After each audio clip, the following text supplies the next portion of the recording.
Halo Mario Booster, selamat datang kembali di channel Mario Angelo. Di video kali ini kita akan bahas mengenai film Thunderbolts, yang dimana ada sebuah pertanyaan yang muncul di antara kalian sebagai para penonton ya. Kenapa Taskmaster dibuat tewas di awal film Thunderbolts? Dan ternyata para fans Marvel justru puas dengan kematiannya. Well, hal ini akan kita bahas semuanya di video kali ini, oke?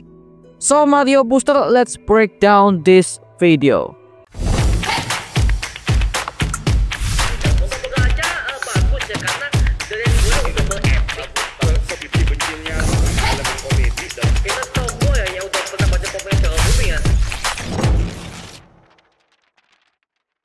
Oke, sebelum kita mulai, kita wajib kasih peringatan spoiler alert karena filmnya masih tayang di bioskop, oke? Ingat ya, risiko ditanggung sendiri.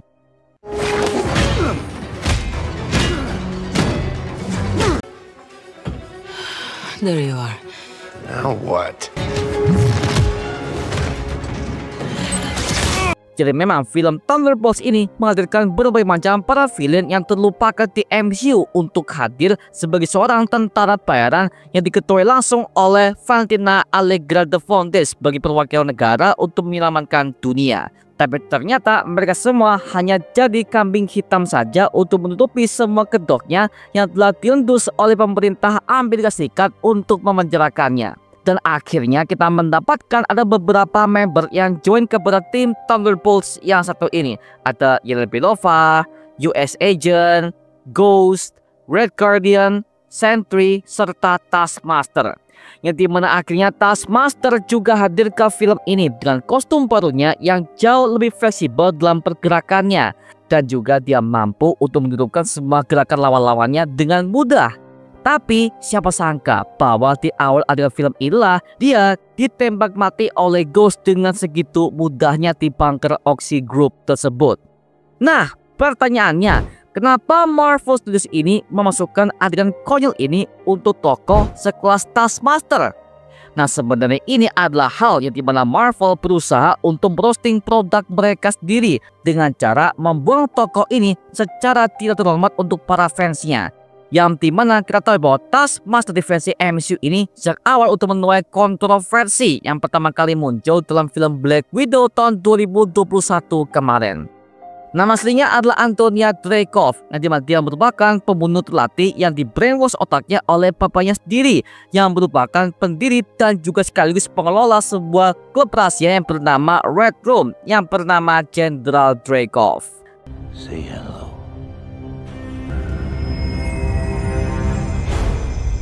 Back of her neck. Look at her. Look at her.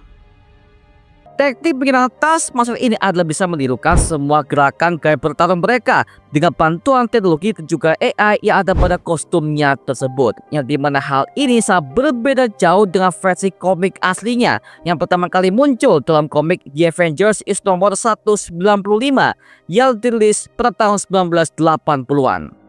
Nama aslinya adalah Tony Masters yang merupakan sosok anti-hero di komik Marvel yang kehilangan ingatannya dan yang bisa meniru semua gerakan lawan-lawannya yang akan ia hadapi sebagai pembunuh rahasia.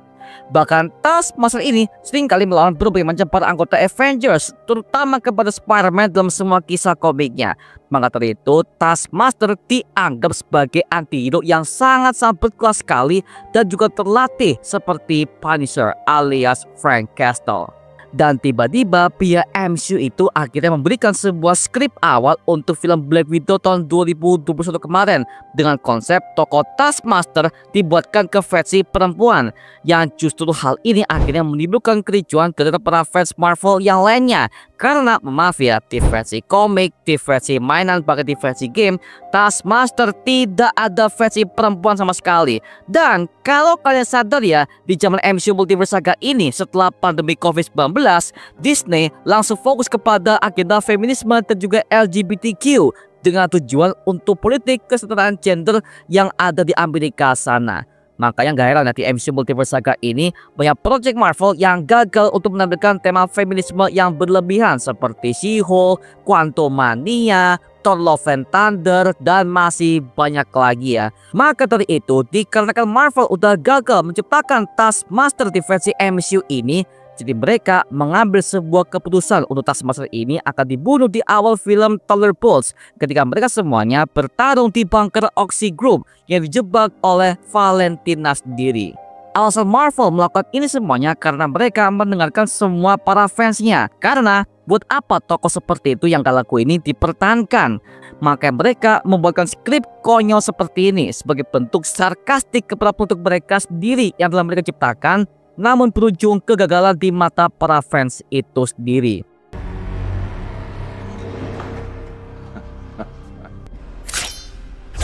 Melina, this is the last time. Nah, sebenarnya Marvel udah pernah memberikan sebuah adegan konyol seperti ini yang pertama kali muncul di filmnya Doctor Strange in the Multiverse of Madness, yang dimana Wanda Maximoff ketika dia berada di Earth 838 dia akhirnya membunuh Profesor Xavier dan juga varian dari Reed Richards yang diperankan oleh John Krasinski. Ditambah lagi ada sebuah adegan ketika mereka ini dibunuh dengan cara yang singkat dan tidak adanya adegan perlawanan kepada Wanda Maximoff sebagai film utamanya. Jadi itu merupakan sebuah hal yang fatal sekali dan tidak disukai oleh para fans Marvel hingga sekarang ini ya. Makanya lagi-lagi ya, itu adalah sebuah penghinaan banget untuk Profesor Xavier dan juga Reed Richards yang merupakan tokoh penting di komik Marvel dan juga tokoh besar di Marvel Cinematic Universe di era Multiverse Saga ini. Makanya itu langsung frontal banget dan juga para fans langsung ngamuk kepada semua para studionya tersebut ya. Waduh, kacau banget tuh ya. Tapi kita menemukan sebuah fun fact ya, bahwa sebenarnya pihak Marvel ini untuk mengkonfirmasi bahwa sebenarnya Taskmaster seharusnya akan memiliki sebuah skrip panjang untuk tampil lebih lama di film Thunderbolts ini, yang dimana kita sebagai para fans akan melihat bagaimanakah masa yang kelam dan juga bagaimana kehidupannya serta bagaimanakah pelatihan sebagai pembunuh berantai. Semua itu akan dikisahkan di bagian babak pertengahan film ketika dia akan melawan Sentry di Watchtower milik Avengers lama tahun 2012 lalu ya. Dan sampai sekarang kita belum tahu bagaimanakah nasibnya di masa lalu sebelum dia berakhir sebagai Taskmaster di MCU yang satu ini. Tapi sekali lagi ya, yang kita tahu adalah ada sebuah kisah flashback di film Black Widow itu yang mengisahkan bahwa Anton Chekhov itu ketika dia masih kecil, dia berusaha dibunuh oleh Black Widow versi Natasha Romanoff dan juga Clint Barton Hawkeye yang berkolaborasi untuk meruntuhkan sebuah gedung yang mereka intai dari jauh. Tapi ternyata Antonia selamat di sebuah tragedi itu yang membuat wajahnya mengalami kerusakan yang parah. Dan akhirnya dia menjelma sebagai Taskmaster, pembunuh berantai yang terlatih di bawah naungannya perusahaan Red Room yang sangat mengerikan. Waduh, gokil banget ya. Tapi gua punya sebuah teori liar nih. Jangan-jangan dari pihak Marvel Studios ini akan membuatkan Taskmaster versi baru sesuai dengan versi komik klasiknya, yaitu adalah Tony Masters yang sepertinya dia akan hadir di berbagai macam project MCU berikutnya. Tapi lagi-lagi ya, itu cuma spekulasi dan juga teori liar aja mengenai Taskmaster versi komik akurat yang satu ini. The sense today. Congressman Barnes, wow. Junior varsity Captain America. Elena, you look awful. Dan akhirnya dari pihak MCU mulai banyak belajar bahwa yang namanya LGBT, agenda politikal, feminisme itu tidak ada gunanya sama sekali, dan bahkan justru membuat para fans Marvel lama itu akhirnya meninggalkan project yang satu ini. Kenapa? Fokusnya itu berubah, bukan soal plot ceritanya, bukan soal Easter eggs-nya, bukan soal fan service-nya, tapi itu ada sebuah agenda politikal yang gak perlu-perlu banget untuk masuk kepada plot cerita MCU yang pertimbangan superhero yang satu ini. Jadi well, itu sebuah hal yang fatal banget sih buat dilakukan oleh MCU selama mereka bertahun-tahun di era Multiverse Saga yang satu ini cuy.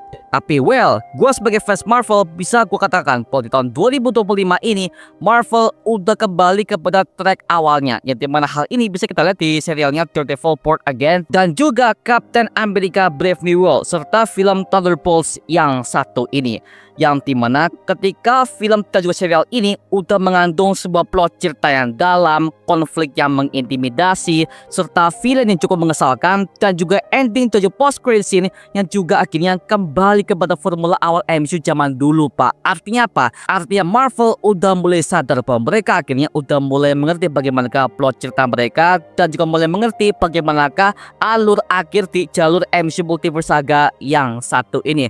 tanpa agenda, tanpa LGBT, tanpa feminisme, semuanya berjalan sesuai dengan rencana Kevin Feige sebagai pemilik Marvel Studios yang satu ini cuy. Wow, akhirnya ya MCU is back. Mantap, gila. Nah sekarang gua serahkan kepada kalian. Gimana pendapat kalian mengenai video yang satu ini? Tuliskan pendapat kamu di kolom komentar di bawah dan kita bisa diskusikan bareng seperti biasanya, oke? Itu cuma mengenai video kali ini. Coba like, komen, dan juga subscribe untuk mendukung gua membuat video mendidik dan menghibur kalian semua. Karena gua janji sebisa mungkin gua akan buatkan video seperti lagi untuk kalian semua. Dan jangan lupa untuk follow semua sosial media kita seperti Instagram dan juga TikTok kita ya. Linknya untuk gue siapkan di kolom deskripsi di bawah. Karena situ kita juga update berbagai macam konten terbaru buat kalian semua. Dan buat kalian nih yang ingin join komunitas, langsung aja join di grup WA kita namanya Mario Booster Official. Linknya udah gue siapkan di kolom deskripsi di bawah. Dan sampai ketemu di video berikutnya. Adios dan thank you semuanya.